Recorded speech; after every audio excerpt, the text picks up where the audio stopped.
Hello, everyone, and welcome to this episode of CallTalk Caramel video. And I'm really happy to have an old friend on this caramel, Mark Brody. Welcome, Mark. How you doing?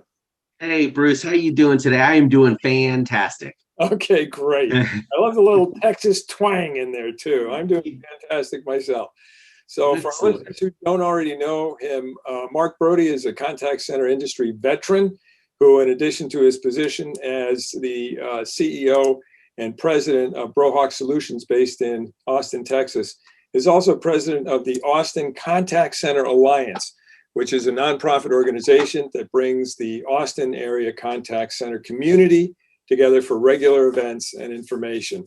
It's a great organization. I've been to the ACCA annual conference a few times as a speaker, one time as the keynoter, and it's a great group of people they have there.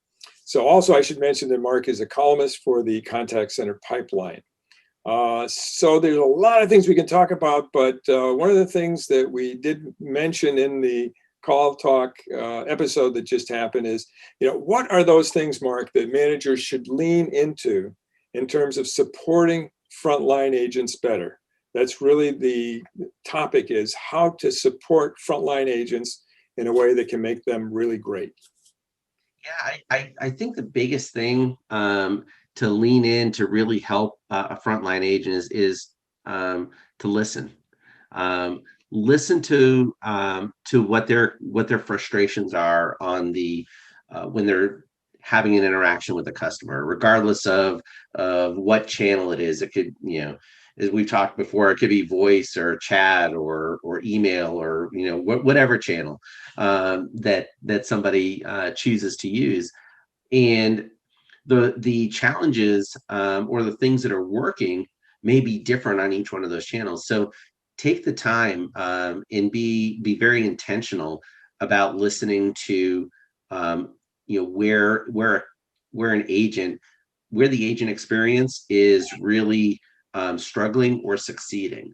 I talk to people all the time about aligning. It's so important to align people, processes, and technology so that your employee experience becomes amazing, which leads to an amazing customer experience.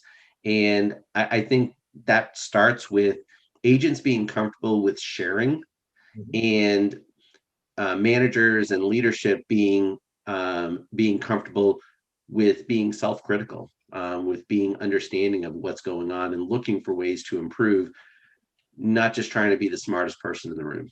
Yeah, no, one of the things that we look for when we do agent satisfaction surveys is how do agents feel about the communications within the center? And invariably, we find that those situations in which, as you said, communication is comfortable and where criticism is both given and taken in the right, with the right spirit, that these are the most successful centers in terms of the outcomes as well. So that actually leads us to the next question that we have here, which is, how is it that leadership should look at behavior versus outcomes in this area? What are your thoughts? Yeah, so in my humble opinion, I think it's so important to focus first on the behaviors that are contributing to the outcomes. For instance, if you have an attrition problem, well, what's going on with your occupancy rate? Okay, because those are results, those are the outcomes. And so when an occupancy rate is too high, you're burning your agents out. Yes. They're gonna be behaviors that they're gonna be taking because they're just so tired, and depending on the types of calls that they're having to take, they're just looking to be able to catch a breath so they can regroup in their heads, what's going on. And so that's why it's so important to look at the root causes of why things are occurring, why numbers are the way they are, versus just looking at the numbers and saying, oh yeah, we're amazing. Look at those key behaviors, as opposed to those key performance indicators. I call them KBIs versus KPIs, because your numbers will take care of themselves if you take care of your people first. I love that. KBI and not just KPI. Excellent. Okay, Yep. listen, I think that's what we have time for today, but really appreciate your input, and thanks very much for being on the show. Hey, thanks a lot, Bruce. It's been a pleasure, and look forward to the next time. Okay, take care. Okay. Bye-bye. Thanks. Bye-bye.